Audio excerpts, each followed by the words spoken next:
Hello, welcome back. So in this part, we are going to solve a question which we have already solved, but in this case, we are going to design lacing system. So the same numerical you can see, we have solved example one earlier to design the laced column. So in the earlier example, we have designed the sections which were ISMC 300, and also we have calculated this distance. So this is what we have done in the previous part. Now in this case we are going to design the lacing system to connect these two channel sections. Okay, and so in this case what we are going to do is we will design lacing system with the bolted connection. In the bolted connection I will use two parts. Part A will be when the lacing bars overlap to each other, and when lacing bar are not overlap to each other.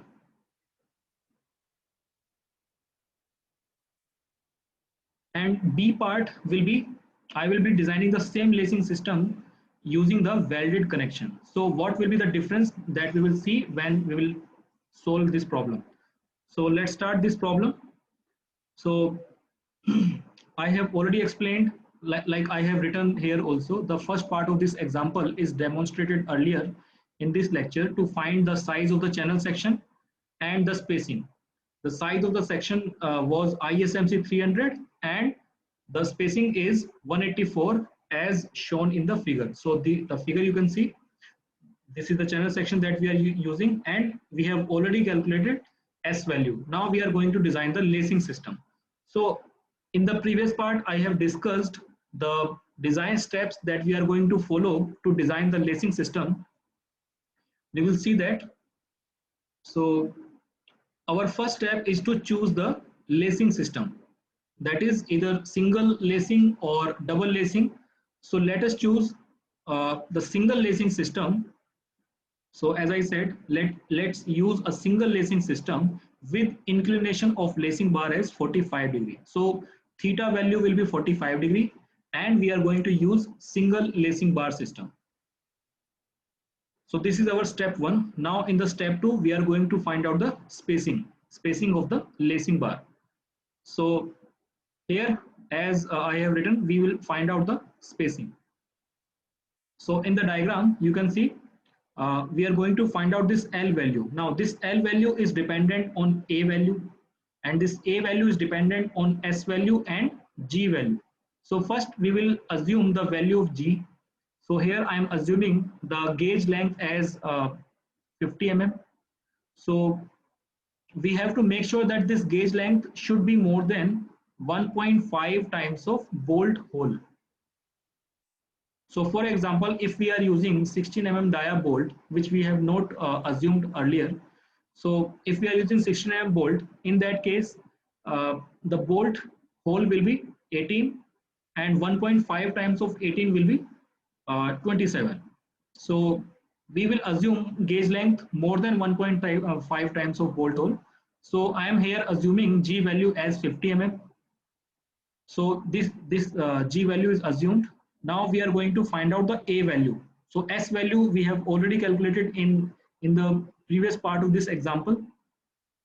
So S value is 184, G value is 50. So we can easily find out the value of A as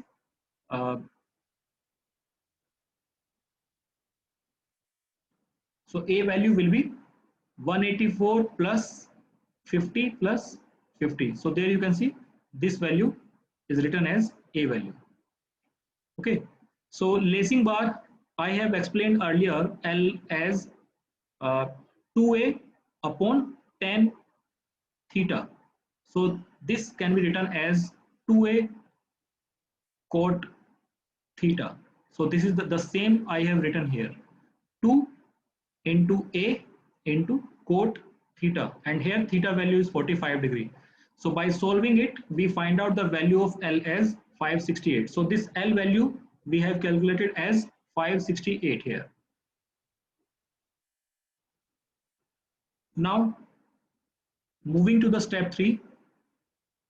In this, we are going to check whether this spacing is sufficient or not. So in this case, we are going to satisfy the condition, and the condition which we are going to satisfy is the L by R. So there you can see L by RC minimum. So it should be less than 0.7 times of lambda max. So the same condition I am following here, and also it should be less than 50 mm. Sorry, not 50. So yes, 50. So for both, from this ratio should be less than from both value. So L value we have already calculated here. Now R minimum is actually the, I mean, minimum radius of gyration of the individual section. So in this case, individual section is this one. So individual component, this is actually the channel section, and channel section has its own RYY and RZZ. And in the channel section, RYY was the least one and RZZ was the maximum one. So ultimately, R minimum value will be this RYY. So here we are talking about only the individual section. So R minimum value I have written here as RYY. So what is the RYY value that we will see? I will be showing you that in the solution that we have solved earlier. So there you can see this was the solution that we have solved earlier, and in this we have chosen ISMC 300 and the relevant property of the ISMC 300 as per steel table. So there you can see this RYY and RZZ. These values are for the individual ISMC, this individual channel section. So from there, we are going to take RYY value because this value is the minimum value of RYY and RZZ. So this we are going to take as for the individual channel section. So now I am again going to there.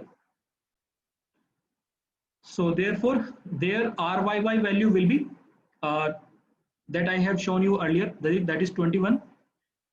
And now putting all the value, but here this lambda max is the slenderness ratio of the whole column, of the whole built up column, this whole built up column lambda value. So we have already calculated this lambda value earlier in the previous exam, I mean in the previous part of this example, and I have written here L by R as 93.35, which has been calculated in the previous part of the same question, and therefore it is safe because it is less than 180. So now putting all the values here, I am just erasing it.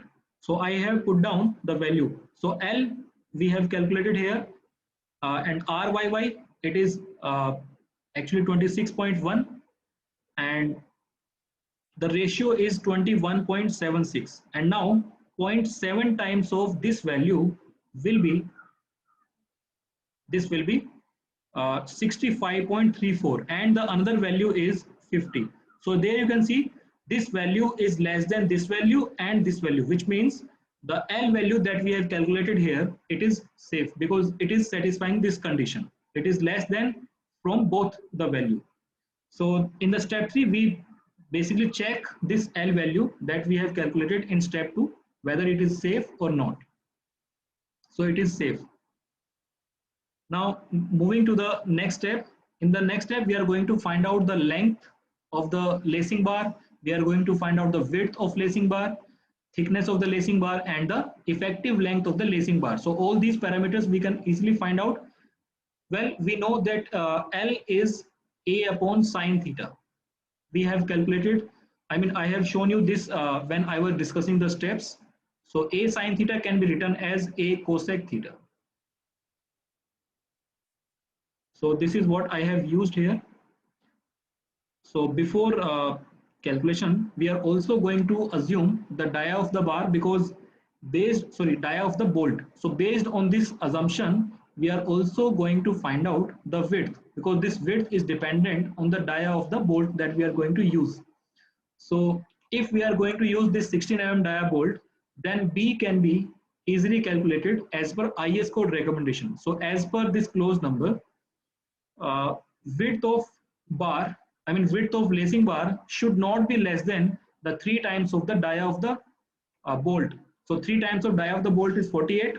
So we can adopt the thickness, sorry, the width of lacing bar as 50 mm, 50 mm wide flats. Similarly, we can adopt the thickness also. First, we are going to find out the L value. So there you can see this is the L value. This is the L value. So L value, as I said, we can write this as A cosec theta. So A into cosec theta. So A value we can put here, and after calculation we get the length of lacing bar as 401.6, and I have round off this value as 402 mm. And also the length of lacing bar in this case, because we are using the single lacing, so for single lacing effective length of lacing bar is equals to the actual length of lacing bar when we are using the single lacing. So in this case effective length of lacing bar will be 402 mm. Similarly, now we can find out the minimum thickness of lacing bar. So we are using the single lacing bar.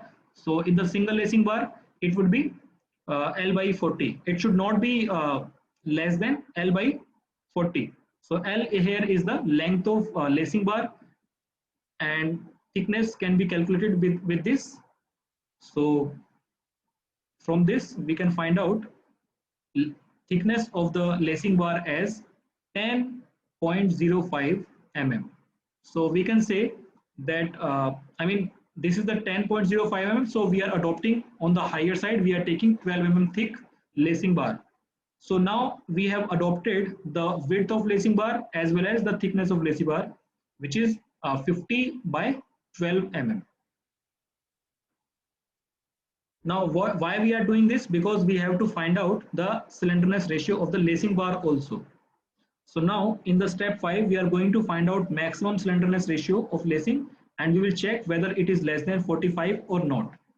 So L by R of the lacing bar will be 402 into 3.464.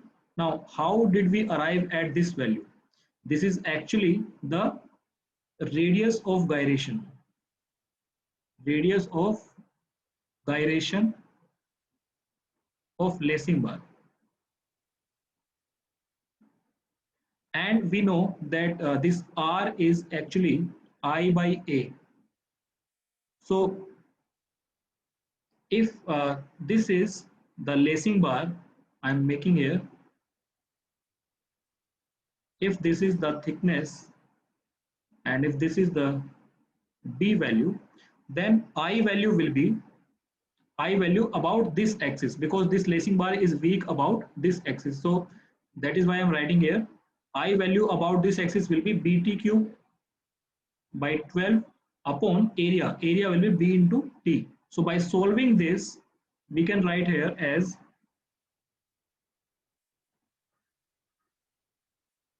this one. This is how this value arrived at. So by solving, sorry. So by solving it, we can write this value as here under root 12 by T. So by solving this, this will be the value.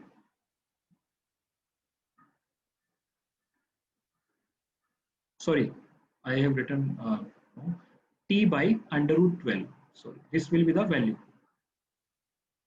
So this is how I have already calculated it. So there you can see by calculating the radius of gyration, we divide it with the effective length, and the value of lambda slenderness ratio for the lacing bar is 116, which is less than 145, and therefore we can say that the lacing bar value, I mean lacing bar is okay, it is safe.